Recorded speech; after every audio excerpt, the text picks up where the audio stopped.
Good evening and welcome to this evening's Big Tent live events discussion.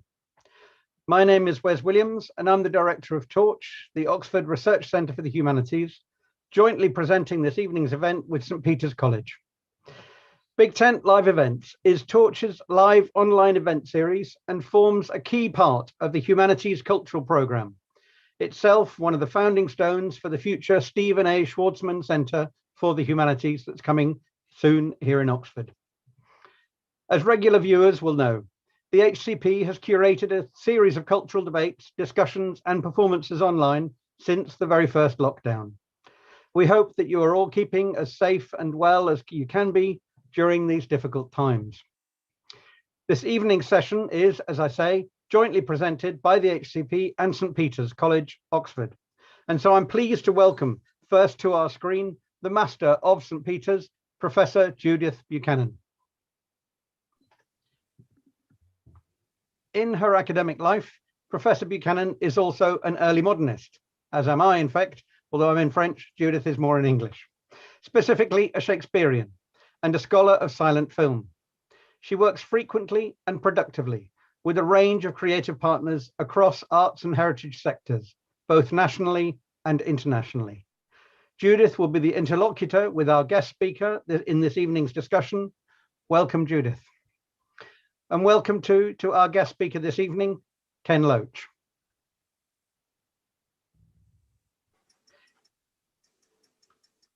Ken, who I hope is, there we are. Ken is not only a St Peter's College alumnus, he studied law here a good few years ago, but also a multi-award-winning filmmaker, writer, and director for television. His films testify to a deep concern for social justice.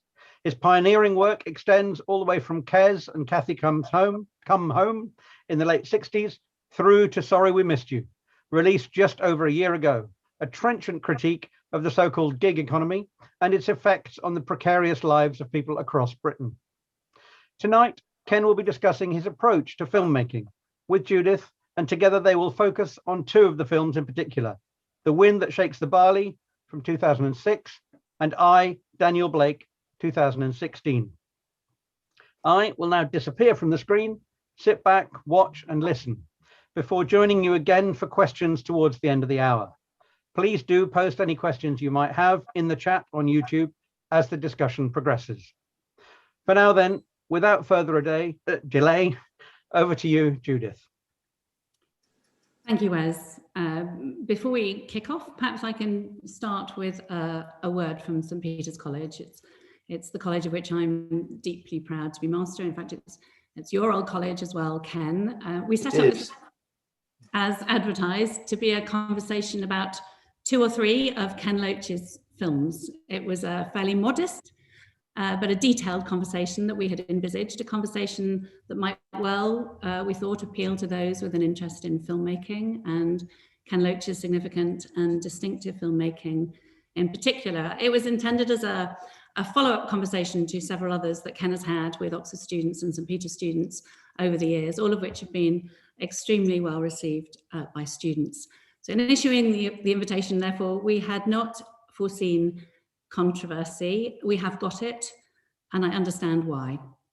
As part of this, there have been many calls, both from within and from without, for this event to be cancelled.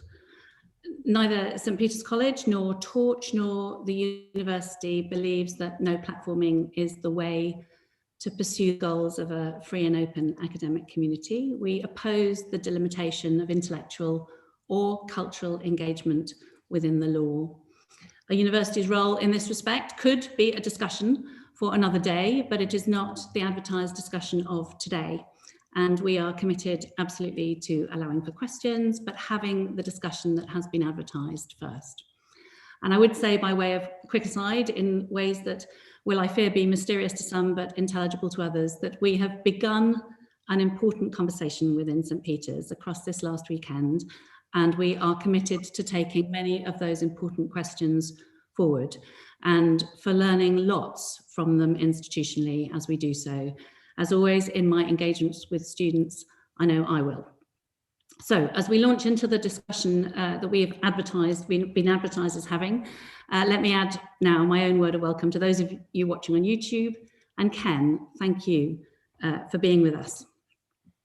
We're going to start by talking about The Wind That Shakes the Barley, a film that was released in 2006. I'm sure that many people will have seen it, but not everybody will have done. Can you just give us a sort of outline idea of the film's story?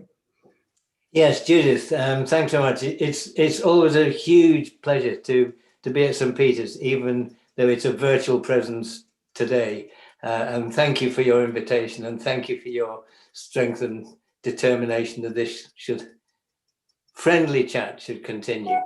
The Wind That Shakes the Barley, we made it 2005, I think 2006.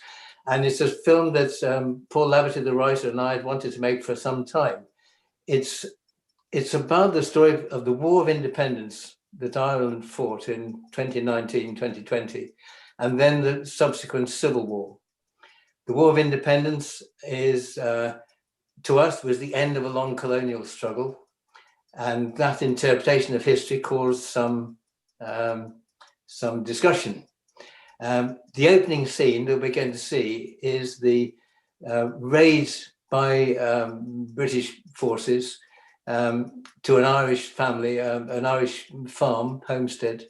And there's the lads in the neighborhood have been playing hurley, and they've been engaged in the game. That was against British rules. You weren't allowed to meet more than 2 or 3 people together. So this broke the rules. So they went back to the farmhouse. They were just saying goodbye to each other, and the black and tans arrived, the British forces arrived, and we'll see what they do. So this is set in 1920? Yes. And perhaps you could play the clip for us now then, Ambar, so we can get a flavour for it.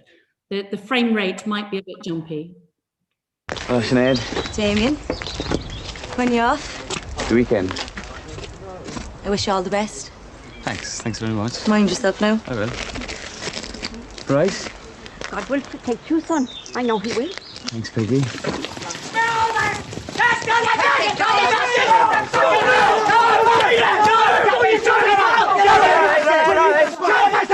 All right.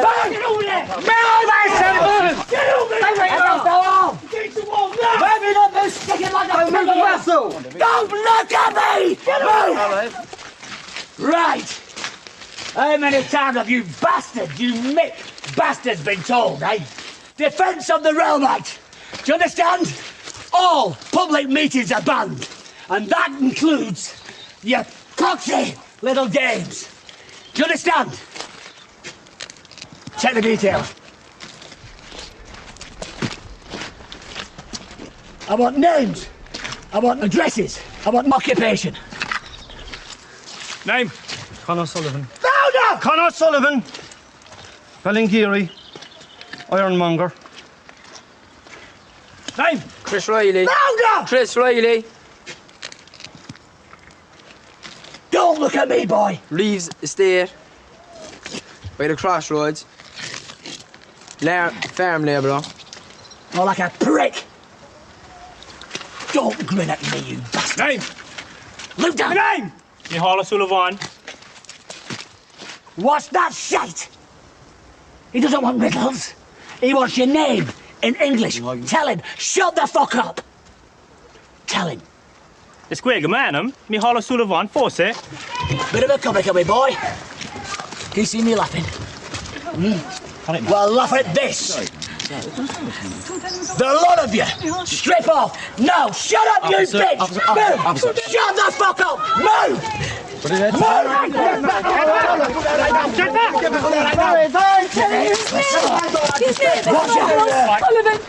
lives Strip off right now. Do it right now. Quicker. Do it right now. Leave the pig. Take your bastard trousers off, you pig. Your bollocks are in a bag. They're not going to drop out. Come on. There's no tough guy over here. Take your shirt off. No, you take the gloves off me, huh? When I say strip, I mean fucking strip.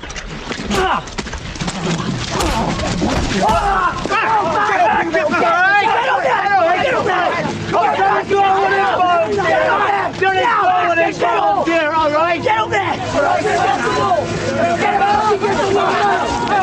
you're 17 year old, he's done nothing. Shut it! Shut the fuck up! Shut up!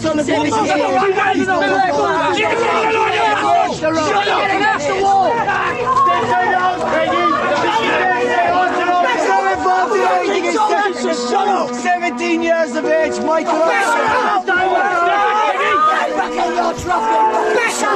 Get behind! Get back in there! You idiot! Women and children is that it? He's done a full thing! Drug him! Let him out! Nothing done, Sarge. Right, lads! Start backing off! Oh, big brave man, aren't she? Oh, sweet Jesus. Oh, Jesus. Jesus.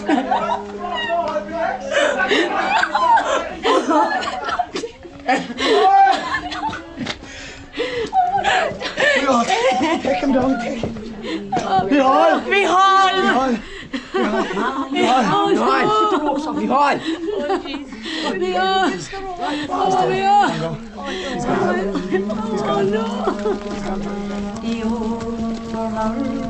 The new that made me think an island eerie, while soft the wind blew down the glen and shook the golden valley. 'Twas hard of fearful words to frame, to break the ties that bound us, but harder still to bear the shame of foreign chains around us.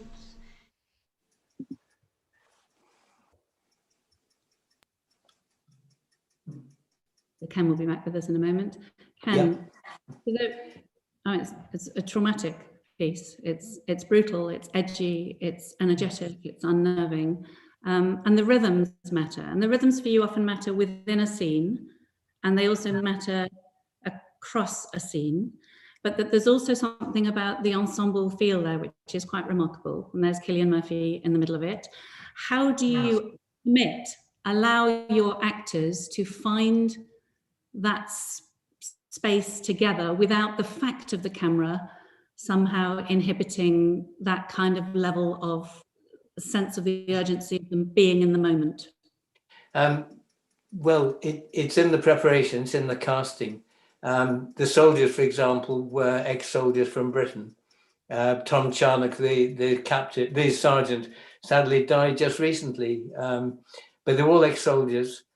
They came and they stayed separately. They didn't meet the Irish lads until the scene. They came in. Some of the lads knew the script. Damien and the ones who were expected to speak knew the script. Some of them weren't prepared. So the instruction was, look, just obey orders. Whatever happens, just fit in. And obviously we do 1 or 2 takes so that it builds up. For the Irish young men and the family, I wanted they had to feel like they were people living on the land. They were part of that landscape. They weren't visitors. So 1 or 2 of them are actors. They're all from County Cork. So they all have the same dialect, the same accent. They use words in the same way, language in the same way. When they were cast, some were just ordinary lads, apprentices or farm workers. 1 or 2 of the best characters were just lads who worked the land. Cillian obviously is a very experienced actor. The ironmonger was a lovely man, an actor. So 4 or 5 of them were actors.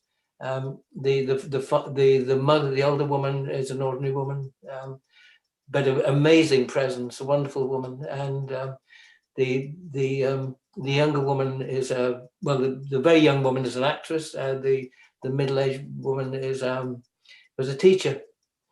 But we find them with a very careful selection, meeting, chatting, trying things out. And then the prep was probably 10 days or so, working together, learning to play a flying column, which is how the Irish fought the war with guerrilla tactics in the countryside. And they learned how to be guerrilla fighters, and they got to know each other. So a lot of jokes appeared, you know, the banter, the crack. So that was developing, but they didn't know who was going to get killed. So that shock. So I think the key, to summarize, the key is to let something real as you can happen in front of the camera, so that there is an air of surprise and energy and what's going to happen and shock. Because you can't, once you know, if you'd rehearsed that, you've killed the shock. And it depends on shock, and it depends on outrage and a sense that this is just not right. And of course they killed him. They killed. And when we were preparing the film, there were so many stories in the folklore of people around who knew about this. And we would be taken to the field and say, that's where the Brits killed so-and-so, and that's where they chased so-and-so and he got away. And evoking that folkloric memory was one of the most exciting things of the film. And the sense of justice in what they were doing as well was so important. So yes, and it's the event that turns Damien, Killian's character, into the leader of the flying column. But it's, as they say, it's gardeners say it's in the soil. For filmmaking, it's in the preparation.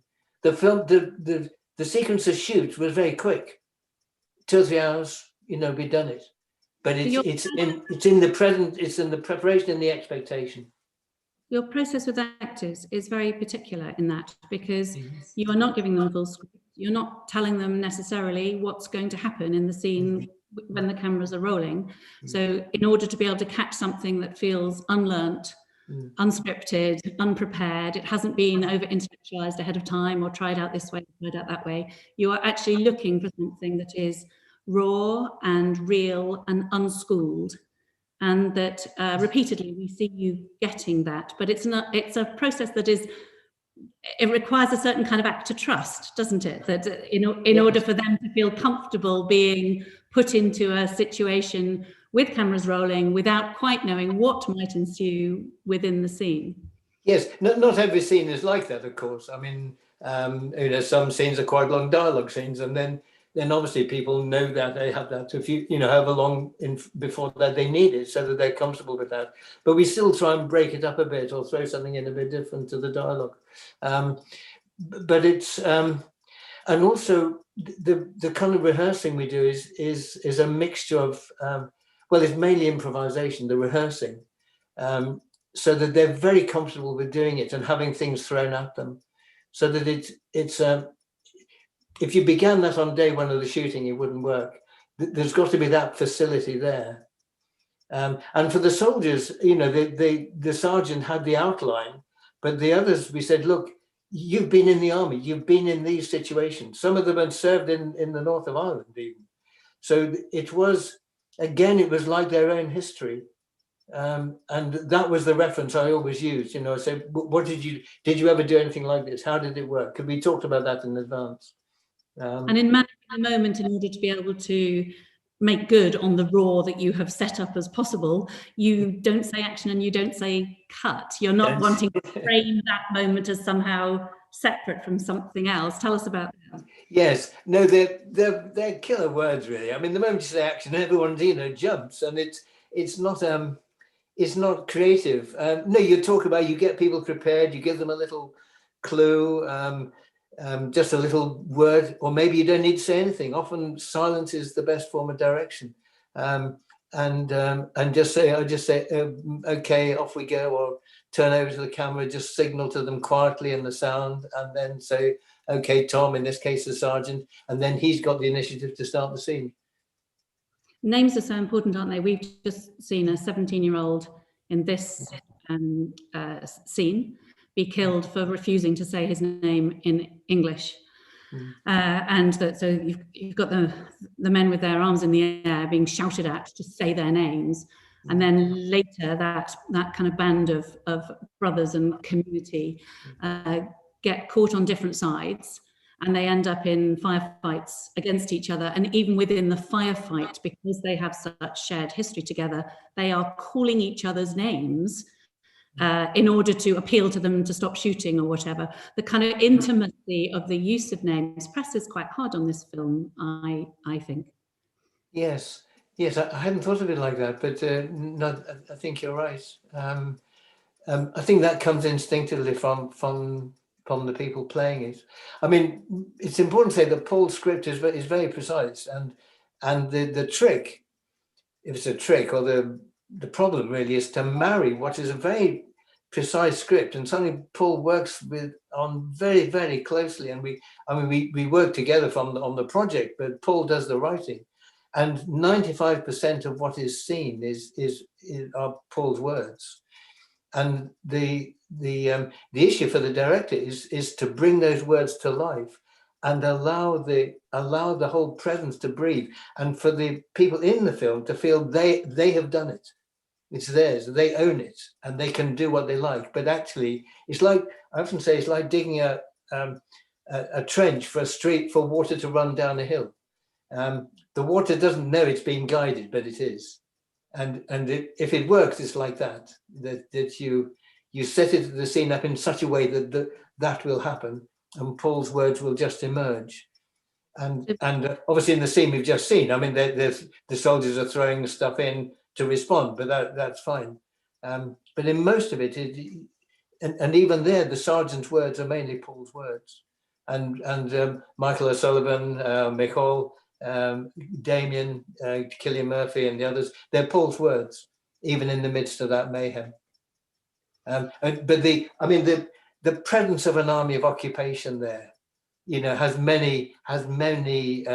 In a way that every war is different, but every war has things in common. And the presence of a brutal army of occupation evokes many comparisons. So you were talking about Paul Laverty, the writer. We're not quite ready to move on to the next film yet, but in a moment we will be doing, and we're going to move on to I, Daniel Blake, a film from 2016 when we do, which Paul also wrote. And actually, yes. Paul is a regular collaborator with you, and George Fenton is a regular collaborator with you, the composer. And you actually have a kind of core team that you quite often work with. How does that then enrich or speed up the process of how you speak with each other about the evolving and collaborative process of filmmaking, that actually you have a kind of intimacy of understanding of process with each other? It goes back to the heart of filmmaking again, because the paradox of filmmaking is that it is the result of a contribution of many skilled people: camera, sound, design, continuity, editing, music, many and others, many skilled crafts. But yet it must, I think it has to have one voice. And that's in a way where the whole French idea of the auteur arrived, which I don't subscribe to, but I see where it comes from. Because most commercial films, pretty well all commercial films, are very highly skilled people just doing their thing. But there's not the sense of that unique, a single vision. So to find a team where everyone of their own volition enjoys that particular aesthetic, that kind of framing, that use of light, that sense of natural sound, the sense of rhythm in the editing that is like your eye, not like you're being twisted to look at this, look at that, look at the other, but a kind of unfolding of something, as if you were an observer, a kind of performance in which it doesn't have to be overstated. Things don't have to be underlined. Music that doesn't underline the melodrama, but just as a supplementary voice somewhere saying, putting another perspective. All those things. The design is the one craft that disappears completely. If it's good, it's not designed. It's just there. And yet it's immensely subtle. The choice of colors, the choice of background, so that it enhances the people in front of it. You shouldn't notice it, but it should work. So finding that commonality of a group of people where we learn from each other is absolutely central, because then you have one vision, and that's what's really exciting in the process.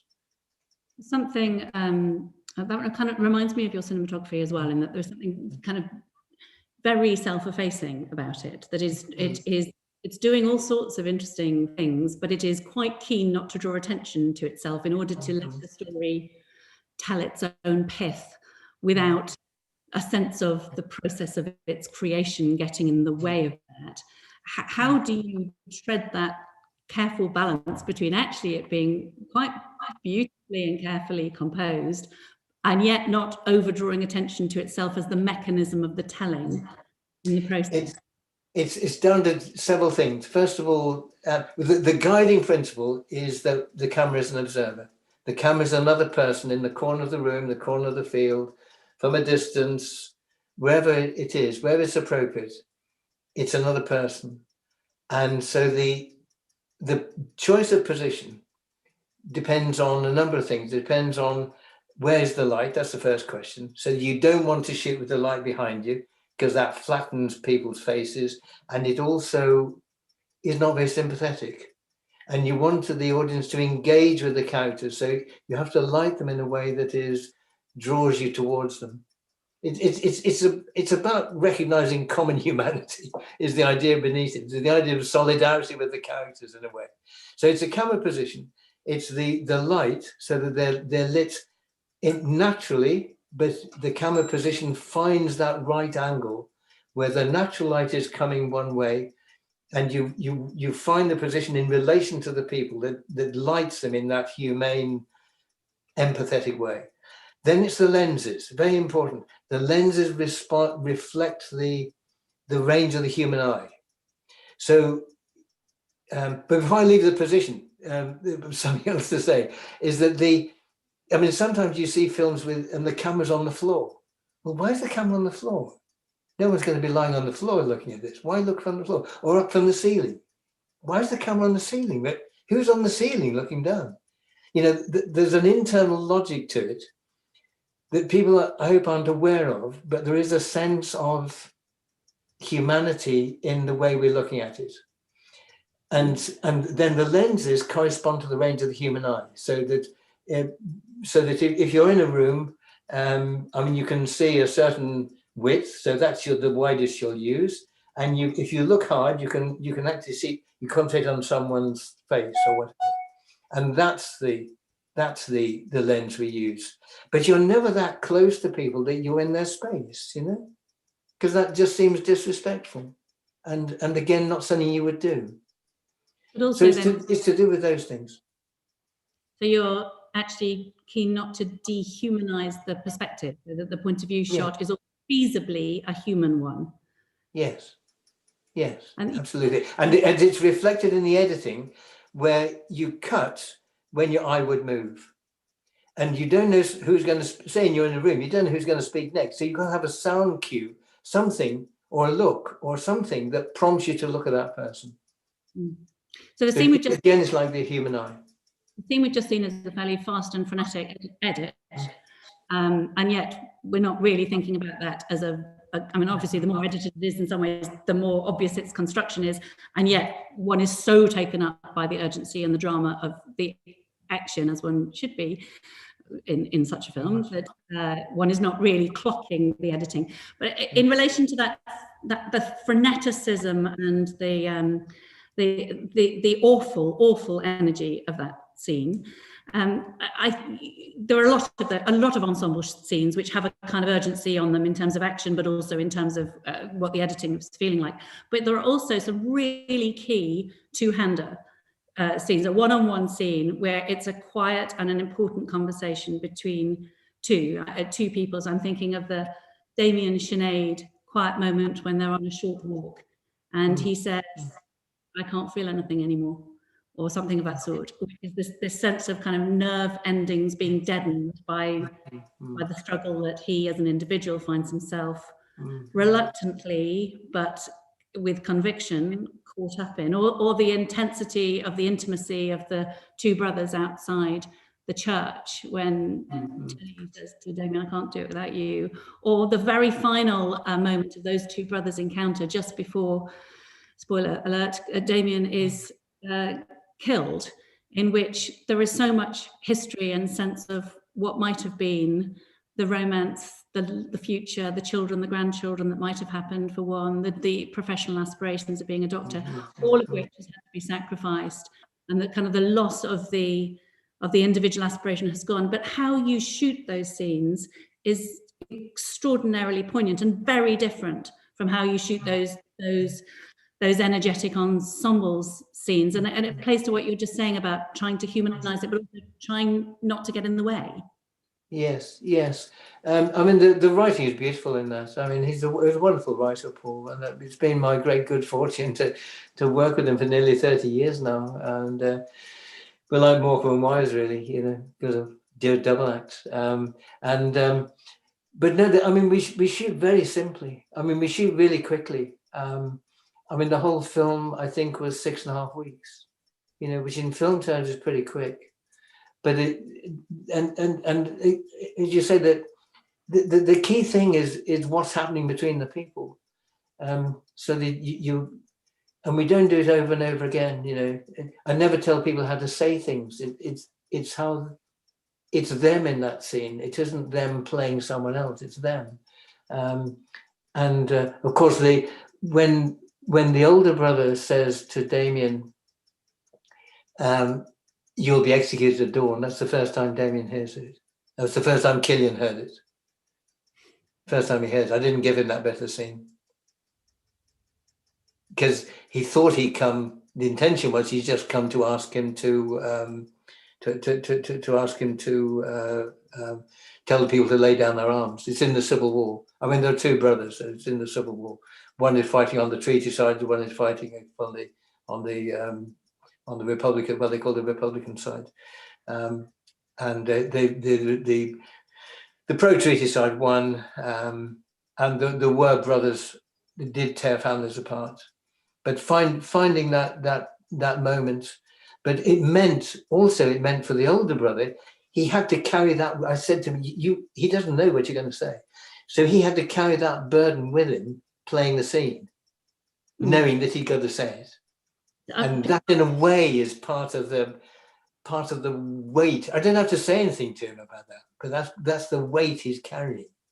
Yeah, people must have said this to you before, and I don't want it to be an extended diversion, interesting though it would be. But as you will be aware, in Elizabethan theatre, actors were given their roles, and that their so Shakespeare and his contemporaries, the playing company, it was a very expensive thing to be given a role, because it involved using a piece of paper effectively. So you certainly wouldn't write out the entire play for any one actor. So they got what they were going to say, and then a few cue words that they needed to be ready to hear and respond to, so that process of being surprised by the action of the play as one goes into a first short rehearsal is recognizable across Elizabethan theatre. But let us not go that interesting, though it would be.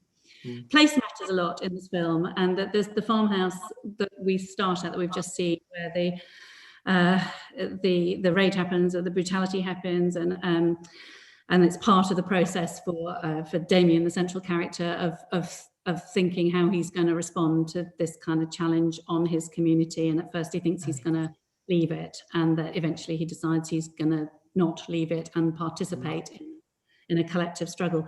And it starts there, and the film also ends at the same farmhouse. But the farmhouse that we had first met, and in fact just shortly before that scene, they've just been playing hurling, as you said, and it's a kind of place of togetherness and of camaraderie and of singing, and actually kind of cross-class as well. So you've got an ironmonger and a trainee doctor there, and that they're all playing hurling together, and it's competitive manly pursuits that is going to be horribly translated into a very different kind of competitive manly pursuit in due course. But then it's going to end up back at that same farmhouse that in the meantime has been burnt. And it has Sinead, Orla Fitzgerald, whom we saw in the scene there, knelt in front of it in ruins. Her life is now in ruins, and the farmhouse behind her is in ruins. And and the camera pulls back, I think, a little bit as the character who's just delivered the letter, delivering the awful news that her true love has just been shot. And it's a beautifully composed shot. And it is eloquent in the kind of punch that it packs, and that I could imagine a different filmmaker would milk that shot And you are very light touch on it and off, even though we feel Farmhouse is this kind of bookending sense of where the film has been and of potential for togetherness and utter desecration of what togetherness could possibly mean by the end. How disciplined do you have to be in order not to go, oh, I've got a good one in frame now? How long will I give it to an audience for? Well, it's a judgment, really. I mean, it's the same judgment throughout the film, this just has to be consistent. I think it's to do with treating an audience as adults. I mean, I hate sentimentality, and I hate when the violins swoop in and try and milk the tears, and it's just bad faith with the audience. I think it's not tragic because the violins come in. It's tragic because of what we've seen, the potential that those people have, and also the end. I mean, the characters, particularly Damien. I mean, he's a character with, as you said, committed to life. He's going to be a doctor. Based on Ernie O'Malley, who's a great Republican in the battle for independence, and he gave that up. So the real quality that would have made him a great doctor for saving lives is the quality that kills him, because he can't give up. He cannot abhor his principles. And it's the same thing that leads him in the end to execute a young lad he's grown up with, because the lad's betrayed them. And it's that firmness of purpose that would have made him a wonderful doctor, and I guess a wonderful partner in life, and at the same time destroys him. And the human cost of that are clear. That I don't feel anything anymore. In his final letter, I think Teddy is nearly dead inside already or something. He says that actually it's been in a process in which, actually let's just use this as a bounce into I, Daniel Blake, because the I, Daniel Blake, which sounds all about agency and asserting something, with the title even, about being individually present and the significance of the individual, as opposed to the wind that shakes the barley. It feels like it's sort of forces that are bigger than the individual. Just, probably most people will have seen I, Daniel Blake, but perhaps you could just briefly set up for us what the film is about. Yes, it's a story of Daniel Blake. Is a man in his early 60s. He should be due to retire as a carpenter, but he can't work because he's had a heart attack, and his doctors have told him he must not work. The work capability assessment introduced under this government, or since 2010 or before that, but is a punitive action, because it civil or people are hired to interview people who claim to be sick, and override their doctors, their consultants, and say, no, we don't care what the medical profession say, we say you're fit for work. If they don't look for work, then their benefits get chopped. Daniel strikes a friendship with a young woman, Katie, who's from London, but she can't get housing there, so she's sent north to the northeast, where rents are cheaper, and she's given a house there, and she finds she's there with 2 kids and no family support, and they become friends and support each other. Katie has a benefits cut because she was late for the appointment of the job centre, because she didn't know how to get there. Nevertheless, they cut her benefits.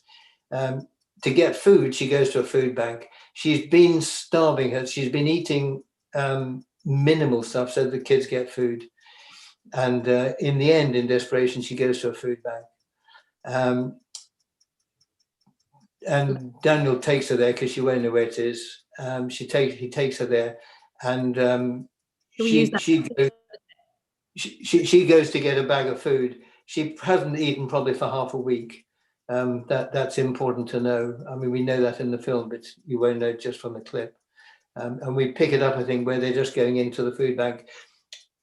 And what struck us, and I hope maybe folks will keep an eye for this, is the absolute humanity and care of the volunteers. And these are real volunteers in the food bank who are in the scene. And the people in the food bank, apart from Katie and Dan, are people who use food banks.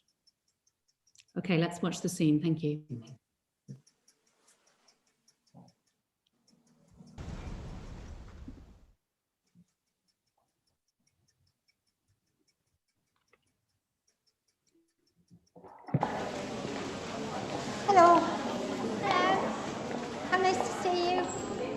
you brought your little dog today? Thank you very much. Thank you. So just food for yourself and the 2 children, Katie. Thank you. The 2 children have a drink of juice and a biscuit. Would you like to go and see Agnes? Agnes, could you do juice and a biscuit, please? Jackie? Yeah? Would you be able to help Katie with her shopping today, please? There you are. Thank you. Hi, Katie. Oh, very nice. Thank you. So we've got 1 adult and 2 children. Yeah, come with me. We'll start with the vegetables, yeah? Okay.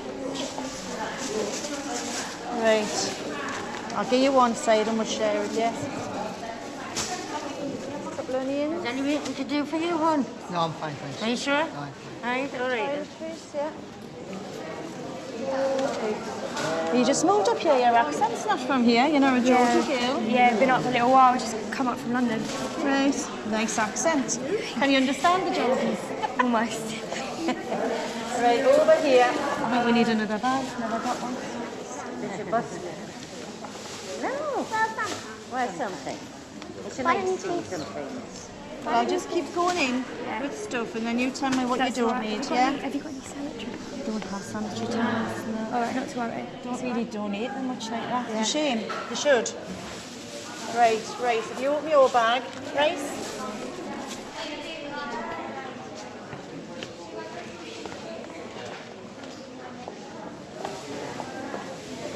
And a couple of toilet rolls. Mm-hmm.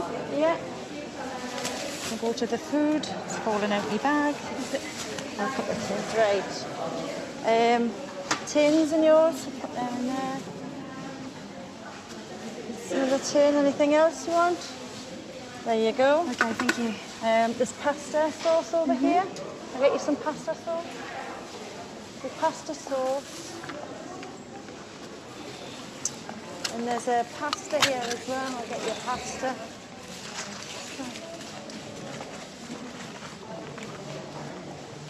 Hey, pet me, you're all right. What are you doing? What are you doing?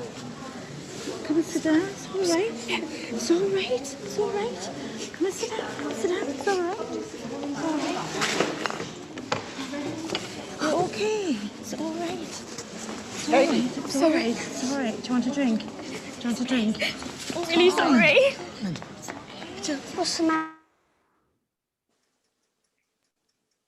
Thank you. I am aware this is a film that has touched very many people, but it's also got up a lot of people's noses. But that rather than leeching time from questions, we won't go into a one-on-one conversation about it now, Ken. I will bow out at this point, having thanking you for talking us through a little bit of the detail about process of some of these harrowing and thought-provoking and significant films. Thank you. And now over to Wes to manage questions. Thank you, Wes. Okay. Thank you, Judith.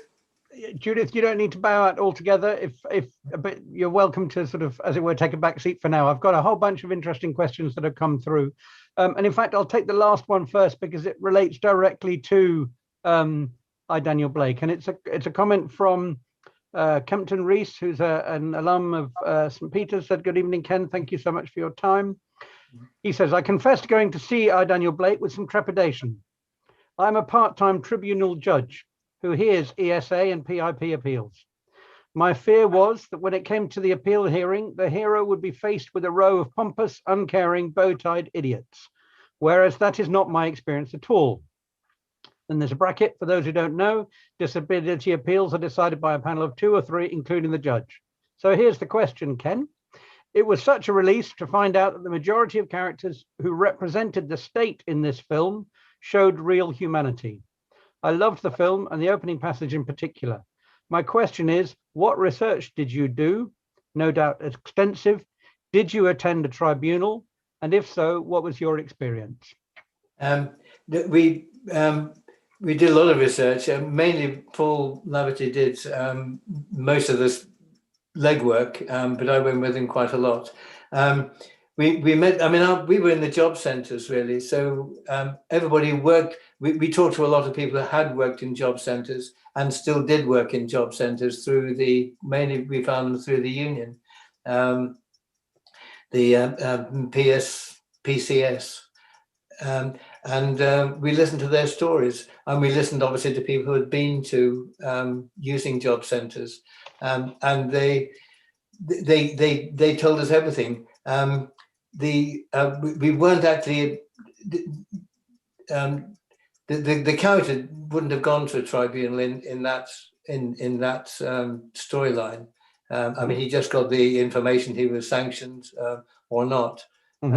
And the same for Katie. So the tribunal didn't really arise, but I'm interested to hear the comments. I suppose what it raises is the larger question, drawing on something that you said in your discussion with Judith about common humanity and also solidarity with the characters, and the degree to which, if you like, there are goodies and baddies, to put it very straightforwardly, in your film. And it doesn't seem to me that there are, and it doesn't seem to that the question here that somewhere that's not the kind of filmmaker that you are. Could you say a bit more about that? No, absolutely not. I mean, the people in job centres they're not to blame. They're there. So many of them said we were there as long as we could stand it because we needed the money. We were desperate. It was our job. Some left. One man who'd worked for the union never got promoted. That he obviously his seniority should have given him. But it's, you know, you don't go for the monkeys when it's the organ grinders that are causing the trouble. And I mean, it's Duncan Smith, you know, and the gang, the whole clique of them who put in these draconian measures that trap people. And you know, the key thing is that when appeals were made, and most of them were successful. Because the government calculated if they put in a whole load of sanctions, a lot of people wouldn't have the energy, they wouldn't have the determination, they wouldn't have the know-how how to appeal. And they relied on that. And that's the cynicism of it that makes you so angry. And then they knew they were using hunger as a weapon, are using hunger as a weapon, because they knew the food banks expanded. Why did they expand? Most of the people said it's a problem with sanctions. So to take money away from people who have nothing, you are telling them you can go hungry, you know, and if that doesn't make us angry, I don't know what should. So there's two questions from Samir, one a technical one and one a sort of one that flows directly from what you've just said. Samir asked, do you think that Britain has changed for the better or for worse since the time of Cathy Come Home? In other words, you've been doing this for a long time. Yeah. And how has, if you do think Britain has changed in one or other direction, has that affected the way in which you approach your own work? Yeah, I've made a mistake in the last question. Of course, he does go through for a tribunal. His appeal finally comes through, and he's waiting to go into the tribunal when he goes to the loo, and then he has a heart attack and dies. So I was wrong on that. My memory is. It's nice to know that somebody can forget even their own story. But anyway, remind me of the new question. So the new question is. Effectively, you've been doing this for a long time. If one thinks all the way back to Cathy Come Home, has Britain got better or worse over that time? Well, and the secondary question is, does that change affect your own work as a filmmaker? Do you change with the times, if you like? That's a complicated answer, but the essence is that when we did Cathy Come Home and Kes and that in the 60s, we were still in the aftermath of the post-war settlement. We still had the welfare state. The National Health Service was not riddled with private companies and subcontractors. There was still a program of council housing. The social security system, not benefits, social security, was there to protect people. Yes, there was a housing issue, as we tried to show in Cathy, but no one foresaw Margaret Thatcher and the decade that followed her, decade in which the welfare state began to be torn apart.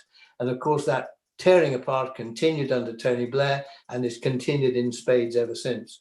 So that's the big change. It's a change of culture. It's a change of consciousness.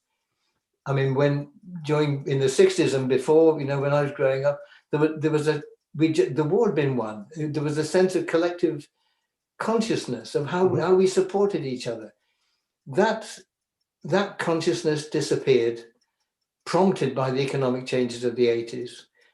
And that's the shift. That's the big shift. And yes, poverty has got worse and desperation has got worse. Of course, there are medical advances. Of course, there are, you know, people have washing machines where we didn't, or they may have a television where we didn't, and things like that. Yes, of course, one can say get better, but the sense of community, the sense of mutual interdependence, of mutual solidarity, of an economic system which at least can look towards justice and social justice, that's gone. It's the individual, and that's the big change. In terms of filmmaking, well, maybe it's the stories you tell change, really. That's what happens, and the response to them changes. But the process doesn't change. It's still the process of an observer who tries to see what is really in people's minds and hearts. Thank you. I've got another question just on this line, and then we'll move to a sort of more formal set of questions, because there's two kinds of questions coming through, if you like. Okay. Steve says, much of your work has been sharply current. Two of my favorites, says Steve, are the historical pieces, Barley and Land and Freedom. Mm-hmm. So what prompted you to make these films at these particular times? The historical ones are the big events that were changed politics. The Spanish Civil War, for example, that was the first war against fascism, from which Britain stood aside. Only 3 years before the start of the Second World War. Mm-hmm. Fascists got in, took over the government in Spain. The British Foreign Office, we understand, gave them a helping hand. So it puts into some context our attitudes, our state's attitude to fascism, but also it was about the splits on the left, the split between Stalinists and Social Democrats, who were by and large for accepting the status quo, just getting rid of the fascists, and for the revolutionaries who wanted a new society altogether. And that conflict is central to the labour movement and its history. Mm-hmm. The Irish Civil War, again, was to say, look, the Irish War is not about the British intervening in Ireland to stop the Irish killing themselves. This was a colonial struggle for independence from an occupying power that had been there for centuries. Mm-hmm. So rewriting that, and we were called, I didn't have time to say this, I mean, we got the most appalling abuse for that. We were called in the Times columnist a worse propagandist than Leni Riefenstahl. Mm-hmm. Now, Leni Riefenstahl was Hitler's propagandist. Yep. A man called Heffer in the Telegraph wrote, I didn't see the film. I don't want to see the film because I don't need to read Mein Kampf to know what a louse Hitler was. Mm-hmm. Now, this is the right-wing press when you challenge their view of history. Mm-hmm. And the abuse and the intemperate language that is used when you challenge people's power happens whenever you become involved in politics on issues like that. Yep. And it's a dangerous time. It's dangerous. Yeah. There's a question from Kenneth Kenneth that says Ken, which is kind of in a way following on from what you've just said, which is, what was the response? Could you tell us a bit more about the response of the local County Cork community to the story that you were recalling from their past? Oh, they were terrific. I mean, they couldn't have been more warm. I mean, in fact, we don't make a lot of fuss when we're filming. You know, we try and move about fairly unobtrusively, and we were in the countryside for most of it. But by and large, they were very supportive, and particularly amongst the academics. You know, we had some academics who worked with us, and you know, historical details, and their knowledge, and they were very supportive. But the people, you start smiling once you get off the plane, you know, whatever. Terrific people, lovely place. Try the Beamish start. Going back to the question of sort of the danger, another question that's just come in is, how difficult is it for you to get your films financed? Well, we've been lucky. I mean, there was a period in the 70s when, after Kest and a film called Family Life, we couldn't do cinema films at all, and they were the Carry-Ons or or worse. I mean, I quite like the carry-ons, but we obviously weren't that. It was only American films. The 80s were a very difficult time because although Channel 4 began making films, it wasn't an easy time for people of, where I stood and people like me stood. We were certainly not flavour of the month. So I did two films, one film in the 80s, and it was a good script, but my work was poor on it. I didn't do well. That was my fault. And then we started again, we got films made again via Channel 4, that was okay. And then with Land and Freedom, we worked with the European co-producers, and that's been the model. Yeah. And because of money, the biggest audiences in France by miles. I mean, there's one example, with The Wind That Shakes the Barley, there were 40 prints in British cinemas. There were over 400 in France. Yeah. Over 400. In Ireland, there were 70. Yeah. So our finance mainly has come from France and Italy and other European countries and Japan. And that's been rock solid. That's interesting. Sorry, I don't want to interrupt, but that's interesting partly because as we were talking about before we came on air, as it were, I've got a picture of Fassbinder in the background. And I wondered whether European, you clearly are greatly celebrated, for example, in France, where I often work and I'm a French professor. I just wondered whether whether this is a question also from Louise, actually, which I'll frame in the terms that she puts forward, which is which directors were responsible for your political film education? And I'll gloss it, British ones or European ones, or who were they? European ones, not for the political education. That came from political engagement, really, in the 60s,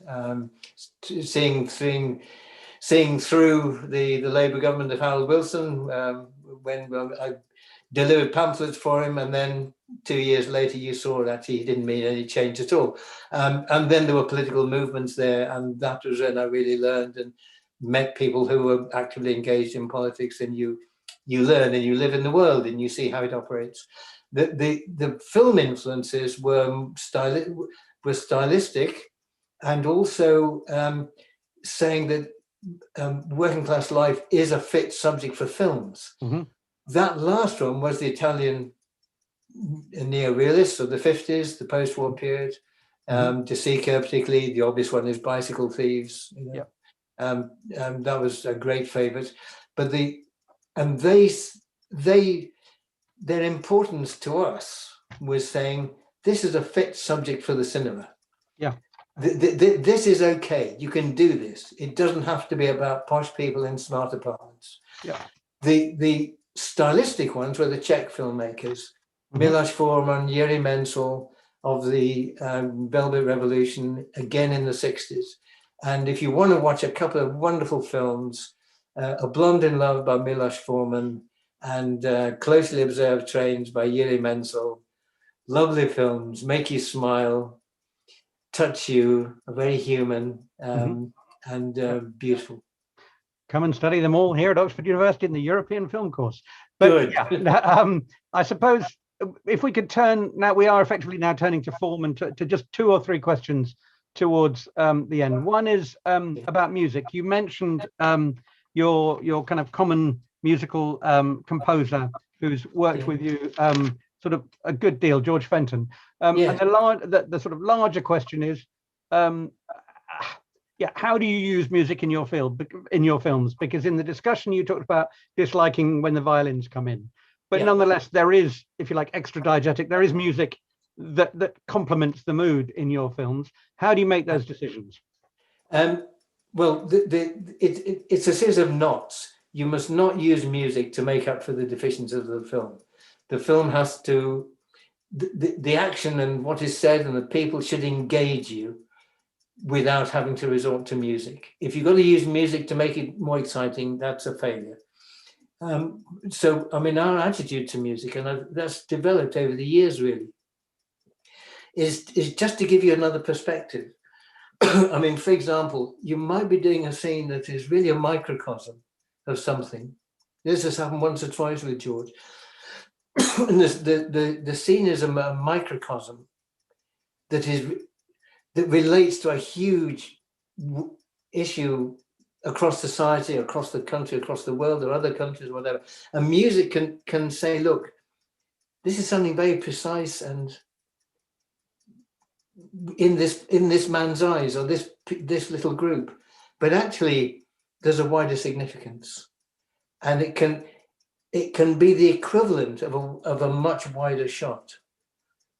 It says there's something eternal about this that you're watching, even though it is absolutely precise and particular to these characters. Yeah. And so it's that sense of another perspective, I think. Yeah. It has to be very careful, because if you use it sparingly, as we've been doing, if it comes in and you notice it, then you undermine the film. So yeah. I mean, George has said it's harder to write 2 notes at the end than a full score for that reason. Yeah. I wonder if, again, following on from this idea of the sort of particularity of the moment, the gesture, the word, and the larger picture, Lucas has said, to what extent do you find directing in another language presents difficulties? Is responding to gesture and expression enough in these contexts? I think they're thinking particularly about Land and Freedom. No, it's very difficult. I mean, that's why we had to do it through the eyes of an international group, not the international brigades, because they hadn't arrived then, but of an international group of volunteers, and then there were all languages, and some of it is in Spanish, quite a bit in Spanish, but I really struggled on that, and I had to have someone muttering in my ear what they're saying, and someone who was sensitive to if a word had a slightly different connotation from a literal translation, that I was aware of it. And when we were cutting it, we had Rosanna Pastor came and sat in the cutting room with us as we were, and she was saying, well, he actually means that. He doesn't mean what you think he means. So that they absolutely had to rely, but it's very difficult. Most difficult part of it all is to know what word to say to trigger a response from the actor. Because you say the wrong word, you can throw people right off. That's really difficult. But almost everybody in the cast had some English, so we got by on in that way. And am I right in thinking that a good few of the cast members in Land and Freedom again were quote unquote amateur actors? I never say amateur actors. No, okay, that's why I put it in quotations. Yeah. So, but one of the questions is here, how difficult is it then to work with, okay, what do we say if it's not amateur actors, people who aren't trained actors? Inexperienced, you treat them all the same, exactly the same.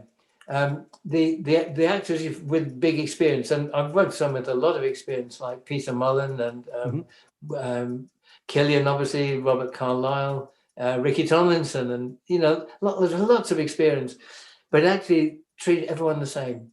You do, and by the ones who know how films work, just by how they are, they communicate that to the others, not by saying anything. And they also, from the people whose life experience might connect to the part they're doing, they become a form of reference. Well, how would you do this, or what's if you're actually a pro at the job, how do you manage this? Or so that again, but more by a process of osmosis than anybody saying it. So it's not that you have to do fewer takes or more takes. No, it doesn't affect it at all. Doesn't affect it at all, because you practice little things like that without them knowing you're practicing it. Right. Okay. I've got 2 more questions for you. Where it's already nearly 5 past, but let's carry on for another 5 minutes. Okay. One is a sort of, again, a kind of quasi-technical question, although it's not only technical, and that is, what's the difference between making a film for television and a film for the cinema? When I began, there wasn't really a difference. I mean, I guess it's the essential things are the same. Is this story worth telling? What's the point of it? Is it significant? Is it interesting? Do I care about it? Am I engaged by it at a filmmaking level? And then what's the truth? How do you hammer it out? What's the storyline?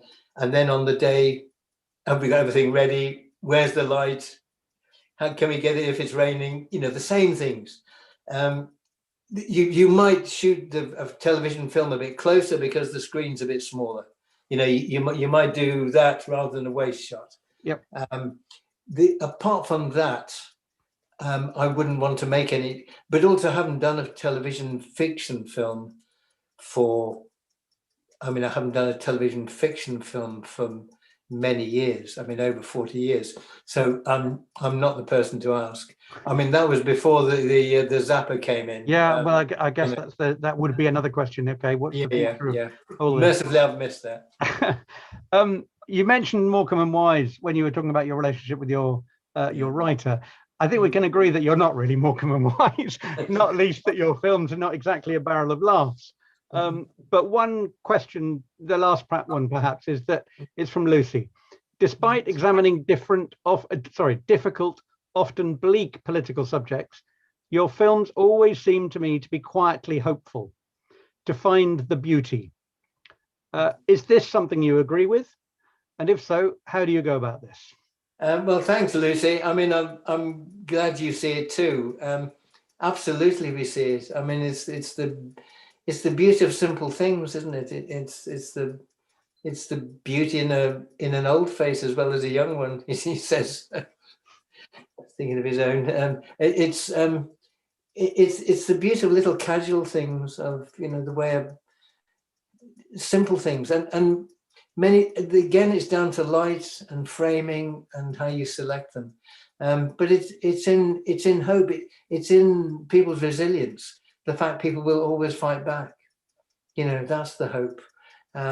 It's the hope that if you're in trouble, don't go to a rich area, go to a poor one, because that's where people always help each other. And it's comedy. If you want to laugh, don't go with wealthy people. Go and stand in the bar where it's just ordinary folks, because you'll hear laughter, and it's genuine laughter, and there's a warmth to the humour. And people, sometimes say, well, why do you put jokes in? Well, life's full of jokes, and the harsher the situation, often the sharper the jokes, really, or just the sense of humour. And people smile, and people do daft things and wear funny clothes. They just do silly things without knowing it. And so that sense of humour, the sense of warmth, the sense of friendship, comradeship, solidarity, mutual support, even when there's great oppression, as in the Irish film, even when there's an occupying army beating you to death and taking your land and whatever, there's moments of gentleness and moments as Judith was kind enough to say. I mean, there's moments of tenderness and care, and that's what gives you hope, isn't it? It's the generosity of spirit that most people have, and the sense of justice that most people have, and the determination to fight back, and that's what gives you hope. Thank you. I'll end with a comment which is takes us in a way back to the St. Peter's side of things. It's a comment from Charlie. Ken, you above anyone make me proud to be a St. Peter's alumnus. I, Daniel Blake, was the last film to bring me to tears. Thank you for consistently striving to represent the stories of the unrepresented and those left behind. I think that if it's okay, we'll stop on that comment, unless you particularly want to add anything else. No, I just want to say thank you. I had some wonderful moments at St. Peter's when it was St. Peter's Hall, and the warmth and friendship when I've been back is as generous as it was then. So it's always a huge privilege to come back, and thank you for that. I think that should bring us to the end of our time, an end of our discussion this evening. So thank you to both Judith for making this happen, and to Ken. Thank you to all our viewers at home for watching. I should say this event would not have been possible without the support from many others behind the screens, including the Torch team. So I extend my thanks to all of them as well. But for now, I think Judith has disappeared from our screens, but thank you, Judith. And also thank you, Ken, and goodbye. Thank you. We do hope that you, our viewers, will join us again for future we hope that you, our viewers, will join us again for future Big Tent live events over the coming weeks as we continue to bring together researchers, students, and creative artists from across different disciplines to explore some of the important subjects in the humanities. I've also been asked to point out that St. Peter's will be hosting a public event on March the 1st, in which Dr. Suzanne Hodgson will be reporting on another important event for humanity, namely some of her work on the Oxford vaccine trials. For now, thank you all for joining us, and goodbye for now. Thank you.